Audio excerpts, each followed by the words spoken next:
चीन में बने वायरस से जुड़े कई खुलासे सामने आ चुके हैं। फिर भी कम्युनिस्ट पार्टी ऑफ चाइना के बायो वेपन वाली साजिश का पता चला, लेकिन ड्रैगन ने अपनी करतूतों को अब तक विराम नहीं दिया। नई साजिश रची गई कम्युनिस्ट पार्टी के स्थापना दिवस की शताब्दी पर, और यकीन मानिए ये साजिश सीधे सीधे निर्णायक जंग को आमंत्रण देगी।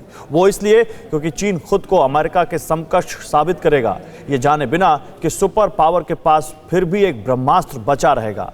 कैसी होगी अंतिम जंग और क्या है अमेरिका का ब्रह्मास्त्र, इस रिपोर्ट में देखिए।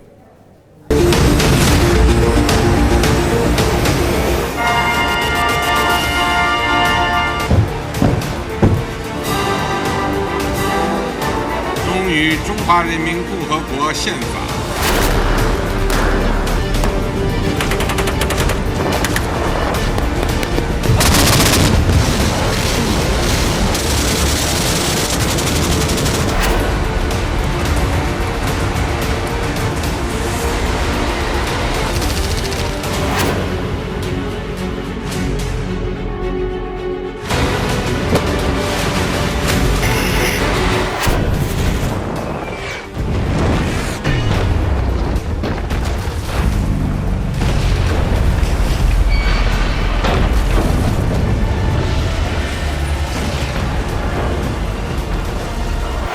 कोरोना महामारी में वायरस के अल्फा, बीटा, गामा, डेल्टा जैसे खतरनाक वेरिएंट से मची तबाही आपने देख ली।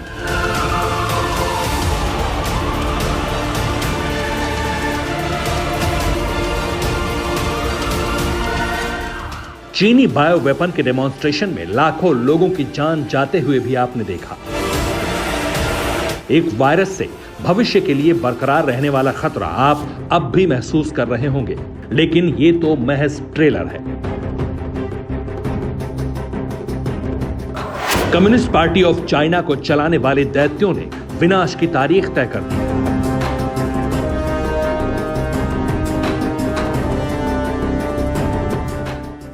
और इसकी शुरुआत ही इतने भयानक रूप में होगी कि कल्पना करना भी नामुमकिन होगा। जो होगा वो सिर्फ इतना कि जिस दिन विनाश की शुरुआत होगी उस दिन सिर्फ दर्शक की तरह शक्तिशाली देश ड्रैगन लैंड की तरफ नजरें गड़ाकर बैठे होंगे और इससे ज्यादा कुछ नहीं होगा। आप ये जानकर दंग रह जाएंगे कि जिस विनाशकारी जंग के विषय में हम आपको आगाह कर रहे हैं, शायद उसकी शुरुआत के लिए महज 10 दिन बाकी है।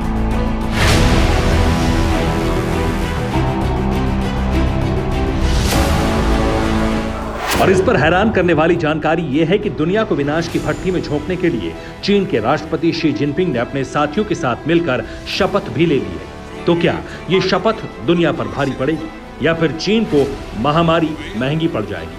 क्योंकि इस वक्त अमेरिका के राष्ट्रपति बाइडेन के ब्रह्मास्त्र से चीन अनजान है।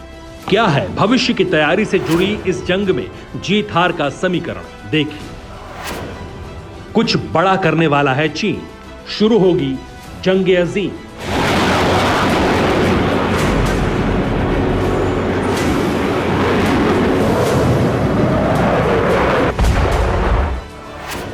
बाकी है जिंदगी के 10 दिन, थर्राएंगे समंदर और जमीन।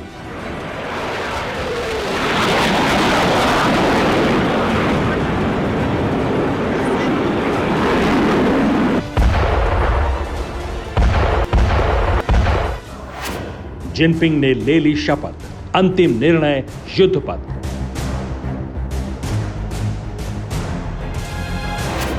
बाइडेन के ब्रह्मास्त्र से अनजान चीन को भुगतना होगा अंजाम।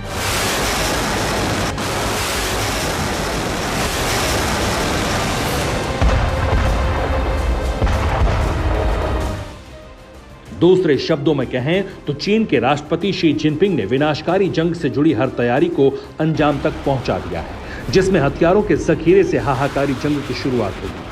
चीन एक शक्तिशाली देश के रूप में उस इकलौती महाशक्ति से टक्कर लेगा जिसने किसी देश पर 2 बार परमाणु हमला तक किया है।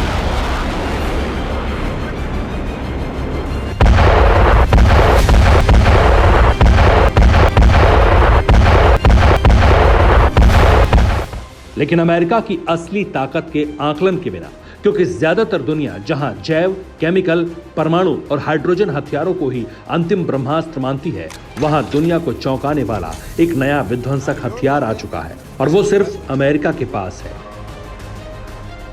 अब चीन और अमेरिका में शुरू होने वाली निर्णायक जंग का विस्तार देखिए और समझिए कि दुनिया के ज्यादातर मुल्क क्यों इस जंग की जद में हैं, क्यों दो देशों में छिड़ने वाली विनाशकारी जंग विश्व युद्ध में बदल सकती है।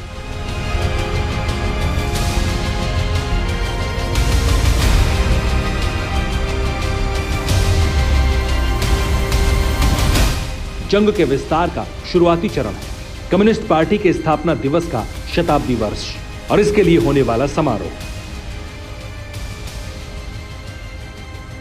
चीन की कम्युनिस्ट पार्टी की स्थापना साल 1921 में माओ त्से तुंग की तरफ से की गई थी और इस साल पार्टी की तरफ से शताब्दी दिवस के तौर पर स्थापना दिवस का जलसा मनाया जाना है। लेकिन इससे पहले चीन के राष्ट्रपति शी जिनपिंग ने पार्टी के वरिष्ठ नेताओं को सार्वजनिक तौर पर उनके और पार्टी के प्रति वफादारी की शपथ दिलाई। शी जिनपिंग ने शपथ के दौरान मुख्य नेतृत्व को मानने, आधुनिकीकरण के साथ ही देश के कायाकल्प के लिए काम करने का आह्वान किया, जिसे बगावत के संदर्भ में देखा गया।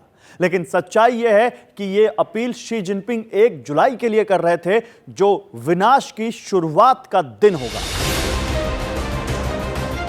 और यह कोई अंदाजा नहीं बल्कि तथ्य है, क्योंकि यह सब हुआ बीजिंग में सीपीसी के उस संग्रहालय में जहां शी जिनपिंग पार्टी के पोलित ब्यूरो के 25 सदस्यों के साथ प्रदर्शनी देखने पहुंचे थे। इस कार्यक्रम का लाइव प्रसारण चीन के सभी सरकारी टेलीविजन चैनलों पर हो रहा था। तभी अचानक पोलित ब्यूरो के सदस्यों के सामने शी जिनपिंग खड़े हुए और उन्हें वफादारी की शपथ दिलाने लगे। चीन के प्रधानमंत्री ली क्विंग भी इस घटना के साक्षात गवाह बने और जब इस शपथ की खबर को विस्तार मिला तो अमेरिका समेत दुनिया के बड़े बड़े देशों में हड़कंप मच गया। सीपीसी के स्थापना दिवस का समारोह 1 जुलाई को होगा।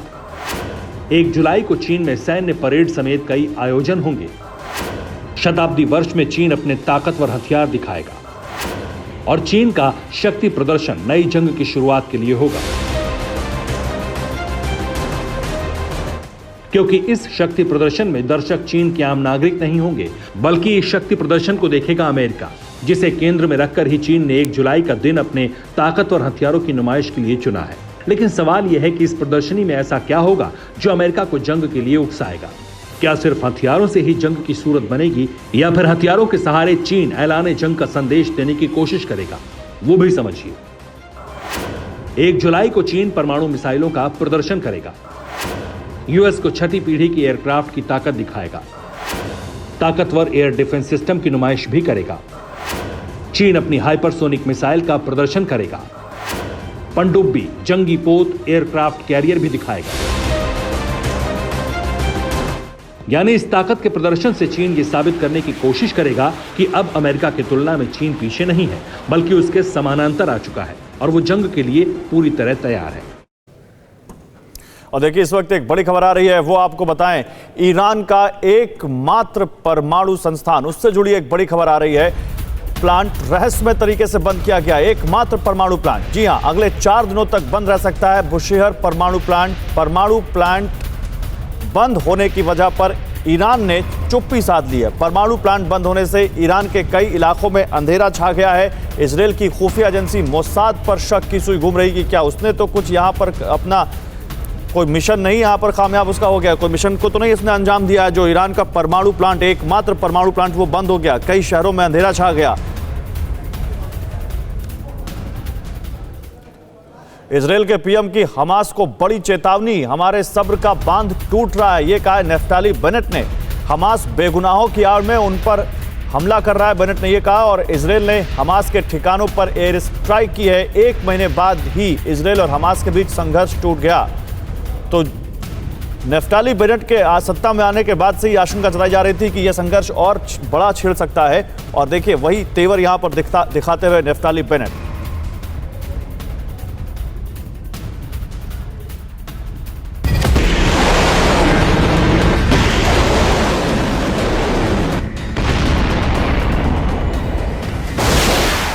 फिर भड़की युद्ध की आग।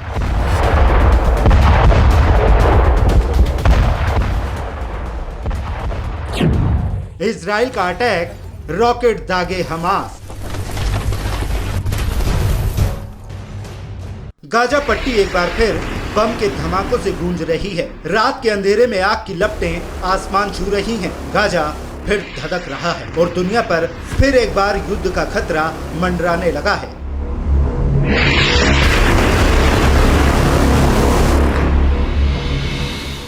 इजराइल और फिलिस्तीन के बीच संघर्ष विराम 1 महीने भी नहीं टिक सका। गुरुवार को इजरायली सेना ने हमास के ठिकानों पर एयर स्ट्राइक की।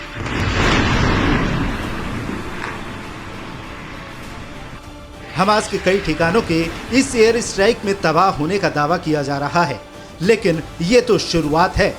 इजराइल के नए पीएम की माने तो ये हमास पर इजराइल का अटैक आगे भी जारी रहेगा।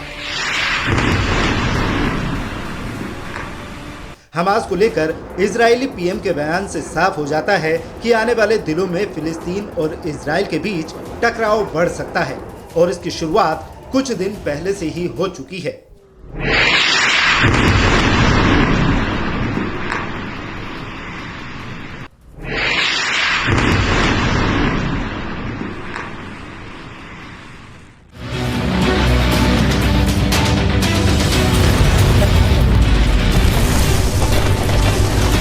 इजरायली सेना के स्ट्राइक से कुछ दिन पहले ही हमास ने इजरायली इलाकों में इंसेंडेनरी बैलून से हमला किया था। लगातार 3 दिन तक हमास के हमले जारी रहे। साफ था कि हमास 21 मई को लागू हुए संघर्ष विराम को खत्म करना चाहता था। इजराइल ने भी इसका मुंह तोड़ जवाब दिया। गुरुवार को इजरायली एयर स्ट्राइक से गाजा पट्टी गूंज उठा। एयर स्ट्राइक के तुरंत बाद सीमा के पास बसे इजरायली इलाकों में रॉकेट सायरन बजने लगे। महज 11 दिन बाद संघर्ष विराम टूट गया। इससे पहले इजरायली पुलिस ने पूर्वी यरूशलेम में दमिश्क गेट से फलस्तीनी प्रदर्शनकारियों को तितर-बितर करने के लिए स्टन ग्रेनेड और पानी की बौछार का इस्तेमाल किया। ये लोग इजराइल के खिलाफ प्रदर्शन कर रहे थे। भीड़ के तितर-बितर होने के बाद फिलिस्तीनियों को यहूदियों पर पत्थर और पानी की बोतलें फेंकते हुए देखा गया। इजराइल और फिलिस्तीन के बीच नफरत की आग फिर से भड़क उठी है। ऐसे में एक बार फिर दुनिया पर बड़े युद्ध का खतरा मंडराने लगा है। फिक्र आपकी, सोमवार से शुक्रवार रात 9 बजे सिर्फ TV9 भारतवर्ष पर।